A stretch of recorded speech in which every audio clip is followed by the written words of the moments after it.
in wrestling, the little details is what makes all the difference.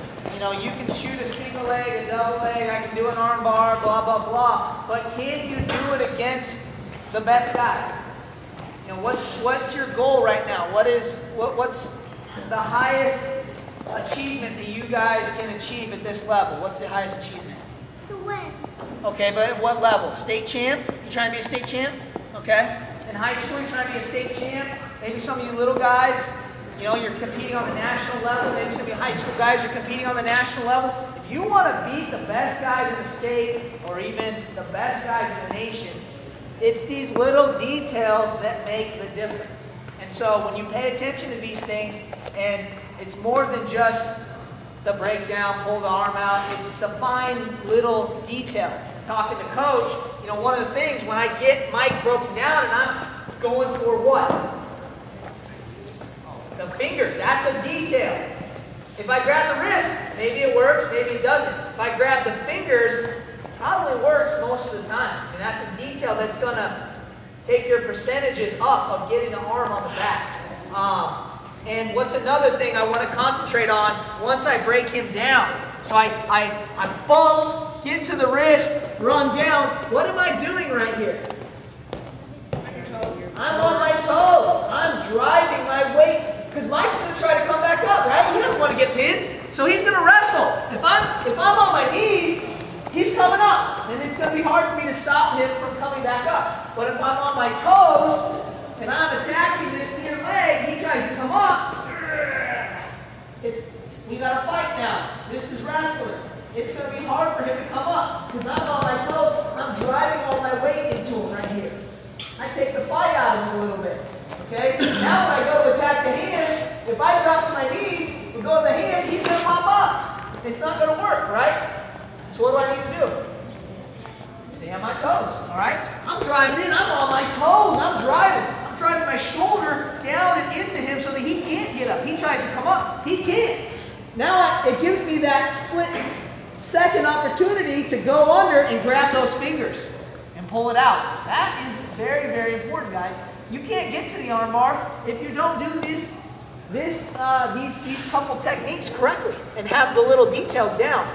Now Mike's got a little trick that he's gonna. I'll have you show it. Okay. He's gonna show. Sometimes that guy's ornery, and you can't. Maybe you can't get his fingers, or maybe you get his fingers, and he's just that guy that's really strong, and you can't pull his arm out. What are you gonna do? Okay. All right, guys. So it's the same thing like Matt's been showing. We can chop or we bump. All right. We get to our single wrist, we drive over it. We're here, same position. So lots of times when I'm here, I'm working, but it's really hard. Sometimes Cole have his arm deep and I'll have his belly. It's really hard to grab his fingers and everything. So what I like to do is I'm on my toes just like Matt said. I'm gonna drop my shoulder right into the low of his back. So right here, right in the middle of his lower back. And I'm gonna drive, I'm gonna give a small jolt. I'm gonna drive real hard and I'm gonna pull the arm out at the same time. So I'm gonna be pushing and pulling right now. My shoulder's gonna push as my arms are pulling the arm out. Okay, so you're here, you push, and it brings your arm right out. Okay, also what I'm doing, as I'm pushing, my elbow is going up on the top of his back and driving his chest flat, and that really gives me the pressure to pull the arm out in his back.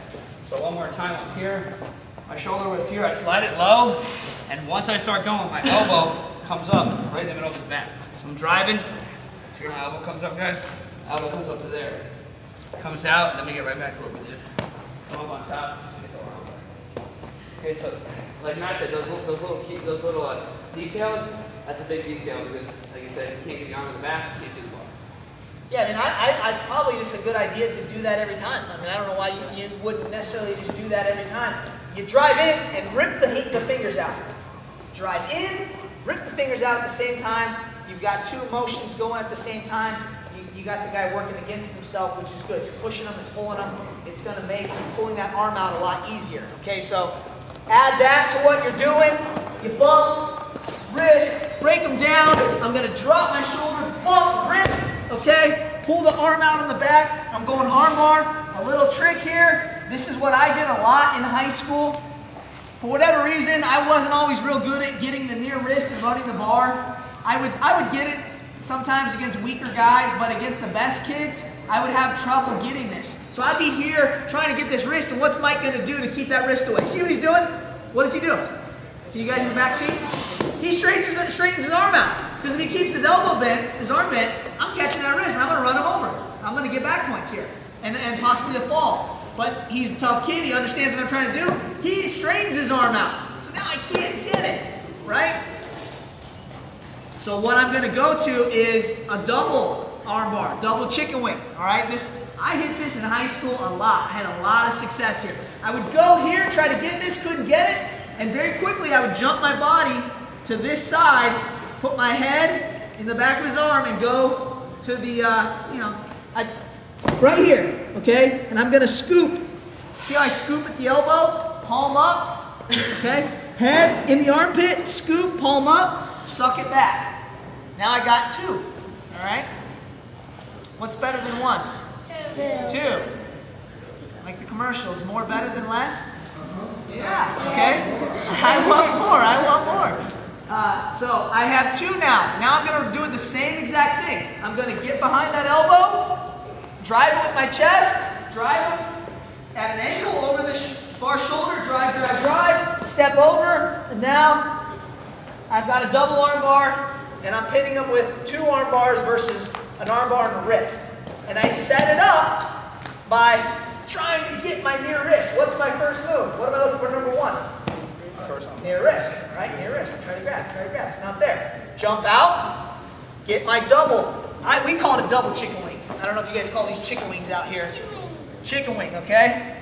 Got my wing here, chicken wing. I'm reaching, grabbing wrist. He doesn't give it to me. I jump out to the side, head in the back of his, armpit / tricep here. Boom. Scoop. Where's my hand? What am I doing with my hand? What's the terminology here? Palm up. Scoop. I'm scooping. Okay, I'm scooping that elbow with my palm facing the ceiling. Elbow to elbow. Now I can sit under and run.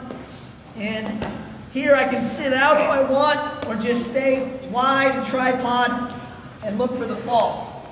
Okay, any questions there? Yeah. It doesn't. If you want to jump back to the other side, that's fine.